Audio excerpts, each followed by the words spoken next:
uzodlula ngizofika isikhathi sokujabula.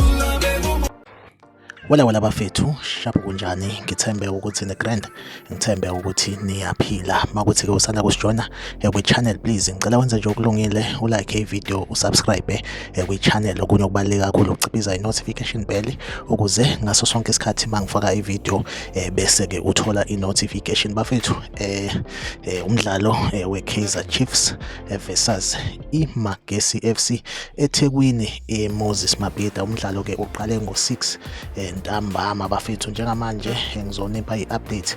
Ngiqale ukwenza le video before i-half time. I-Kaizer Chiefs bihamba phambili ngo-1-0, okuyiyona nhloso yokuthi ngenze le video ukuzokuvezela i-clip yegoli. Nansi iyadlala ngemuva, igoli elimnandi elishawe uWandile Duba ngomzuzu ka-31.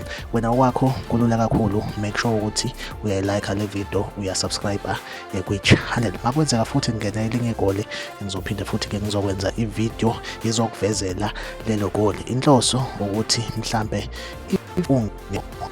ne-TV le channel izonjela uyana update ukuthi goli lingene kanjani. So make sure ukuthi uhamba nami, ngihamba nawe, ngiyasubscribe ku channel, uciphiza i-notification bell. Bafethu ngizohleze ngikhona ngaso sonke isikhathi, noma ngingasho ukuthi ngaso sonke isikhathi, but isikhathi esiningi mangidlala eKaizer or i-Orlando Pirates ngiyaye ngwenze ama-video afana nalawa, ngizosiza labo bantu abangekho eduze ne-TV.